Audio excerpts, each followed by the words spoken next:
Hey everyone, welcome back to the channel.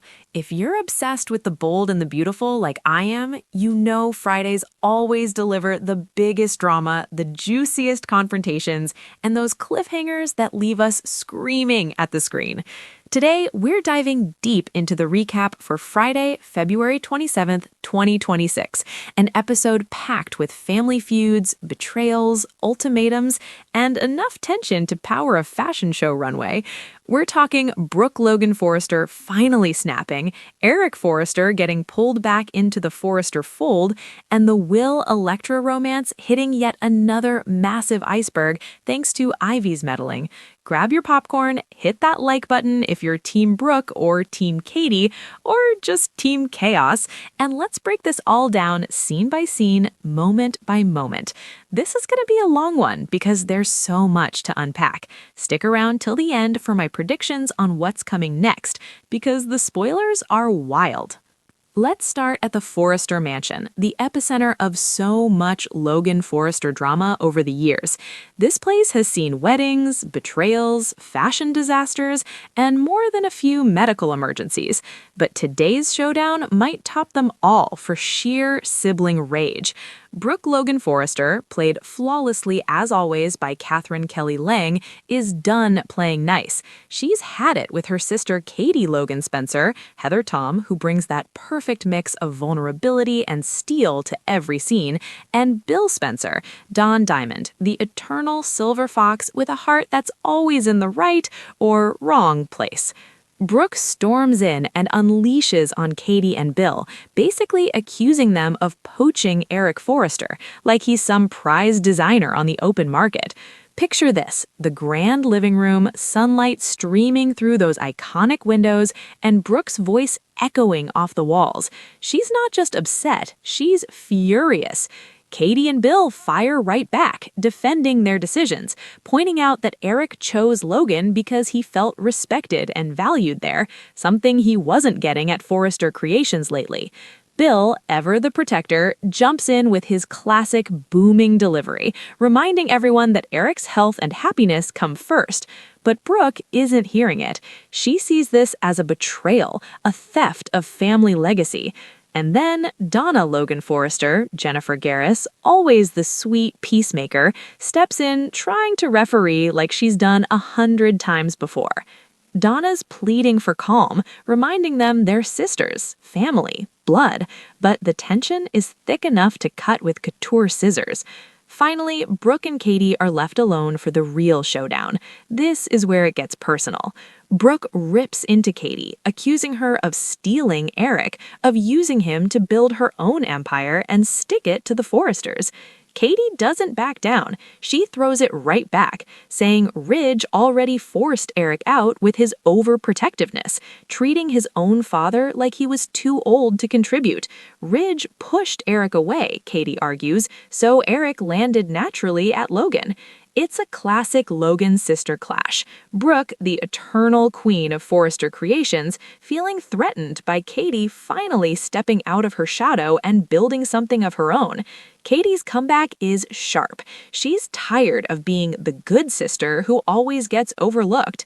And then comes the line that stopped me in my tracks. Brooke, eyes blazing, delivers the ultimate power move. Eric is no longer your designer. After today, it is over. She snaps it like a final decree, like she's drawing a line in the sand that can't be crossed. The delivery is pure Katherine Kelly Lang magic, fierce, emotional, unyielding. Katie's reaction? She's stunned, but not defeated. You can see it in Heather Tom's eyes. She's not ready to roll over and accept Brooke's orders. This isn't over, not by a long shot. The sisterly bond that survived so much, affairs, divorces, kids, fashion wars, is cracking under the weight of this professional rivalry. Will Katie fight back harder? Will Bill get more involved? This feud has legs, fans. It's going to spill into next week and probably beyond. Upstairs in the mansion, while the women are going at it downstairs, we get the father-son side of the drama. Eric Forrester, John McCook, still killing it at his age with that gravitas, is bickering with Ridge Forrester, Thorsten Pay, whose intensity makes every argument feel life or death. Ridge has been pushing Eric hard lately, worried about his health after that recent scare, trying to protect him from stress. But Eric's pride is on the line. He wants to design. He wants purpose. The argument escalates, voices raised, old wounds reopened. Ridge finally pushes his dad, not out of anger, but out of love, to come back to Forrester Creations. He needs Eric there. The family needs him. The company needs his genius. Eric resists at first, but you can see the crack in his resolve. John McCook plays that vulnerability so well. The man who's built an empire, but now questions if he's still relevant. By the end of their talk, Ridge convinces him. Eric's coming back. It's a teardropper moment amid all the yelling downstairs, a reminder that family can heal, even when business tears it apart. Now, let's shift to Forrester Creations, where the younger generation is stirring up their own mess. Ivy Forrester, Ashley Brewer bringing that signature Aussie edge, is in full protective aunt mode. But let's be real, it's veering into manipulative territory. She's talking to Electra Forrester, Linnea Grace, who is killing it as the sweet but fiery next-gen Forrester, and absolutely trashing Melissa Dillon, Sydney Bullock's character, the controversial newcomer who's been causing waves. Ivy calls Dillon's behavior inappropriate, oversteps boundaries, and basically paints her as a homewrecker who's already disappointed Electra multiple times. Ivy's disgust is palpable when she brings up Will Spencer, Crew Morrow, inviting Dillon to move back in with him. In Ivy's mind, Will's repeatedly let Electra down by staying loyal to this stray who's got nowhere else to go. Cut to the beach house, that gorgeous, sun-drenched spot where so many romances and heartbreaks have played out. Dillon thanks Will for his help, showing real compassion because she sees how much he misses Electra. There's a tender moment.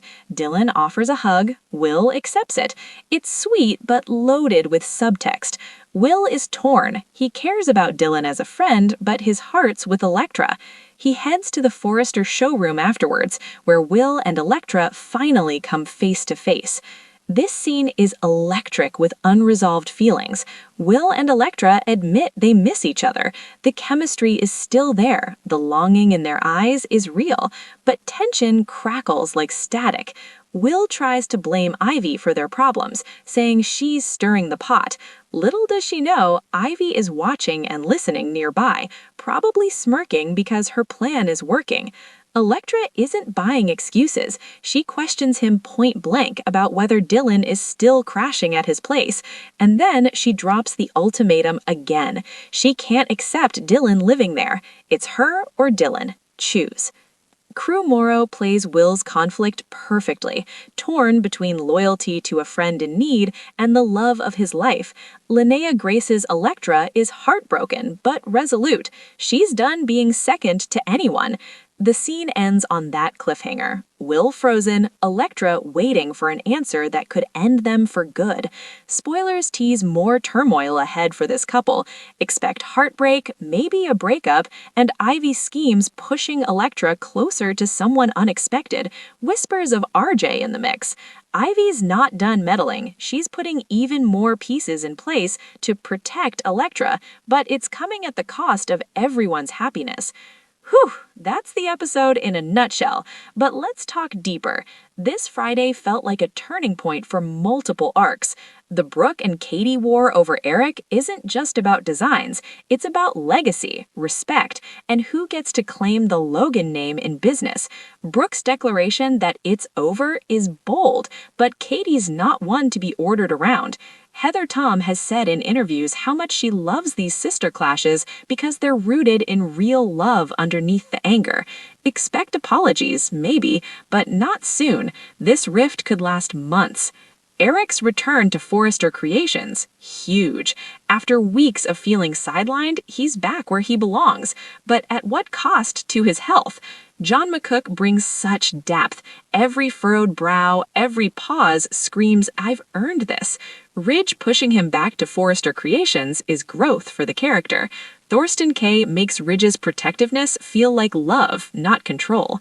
And the kids' storyline, Will, Electra, Dylan, Ivy, this is peak next-gen drama. Ivy's protection is straight-up sabotage. Ashley Brewer plays her with that icy conviction that makes you root against her even when she's technically right about boundaries. Dylan's compassion towards Will adds layers. She's not a villain, just someone down on her luck. But Electra's ultimatum? Brutal. If Will chooses wrong, this couple might be done, paving the way for new pairings. RJ Electra vibes incoming. Ivy's not done meddling. She's putting even more pieces in place to protect Electra, but it's coming at the cost of everyone's happiness. Theory 1. Eric designs for both companies secretly. Massive scandal. Theory 2. Katie sues or counters Brooke's declaration. Theory 3. Will chooses Electra, but too late. She's already kissing RJ thanks to Ivy's setup. Theory 4.